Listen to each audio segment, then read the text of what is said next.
अस्सलाम वालेकुम दोस्तों, तुम देख रहे हो अपना पंजाब टीवी दे मैं थोड़ा मेजबान अफजाल अहमद।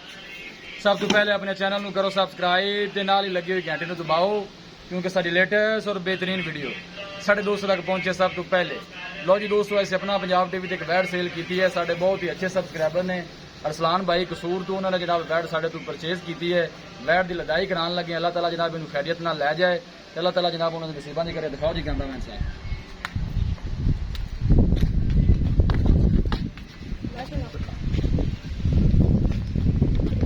ऐसा तो पुत्र टोरी है यह जनाब वैड सेल की है। कल इन्हें जनाब यूट्यूब पर वीडियो लाई सी।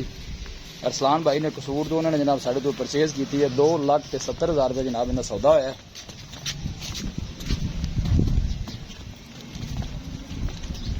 पहला वारा माशाल्लाह सूंदी है। 10 तो 15 दिन हाले कटदी है। मुंह च माशाल्लाह वच्छी दोंदी है हाले।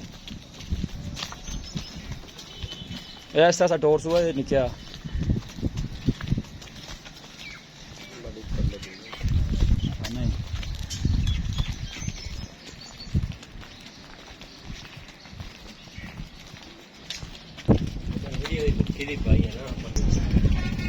जनाब वैड की लदाई कराने लगे।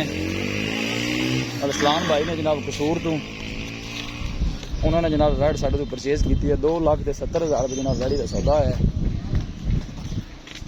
यह गड्डी आई खली जनाब लोड कराने लगे।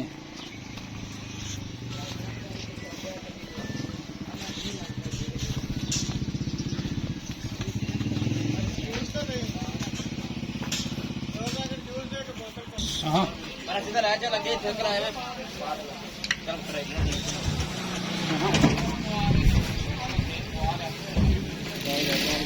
चढ़ जा गर्मा वाले परा रखी थोड़ा जा।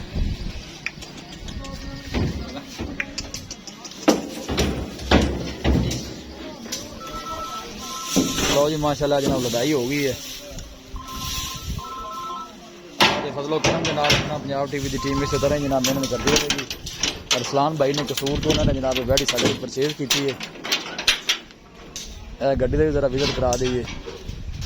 किसी साढ़े किसी वीर भाई ने कोई जानवर परचेज करना हो साढ़ा रास्ता नंबर है 030145 52 144 030145 52 144। इस नंबर से साड़ी व्हाट्सएप बनी है।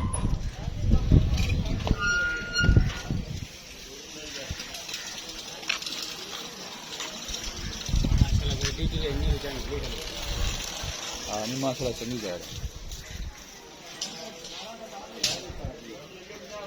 वीडियो पसंद आवे लाइक तो शेयर जरूर करना है। मिलांगे एक अच्छी और लाजवाब वीडियो के नाल। अपने मेजबान अफजाला मैनू जो इजाजत।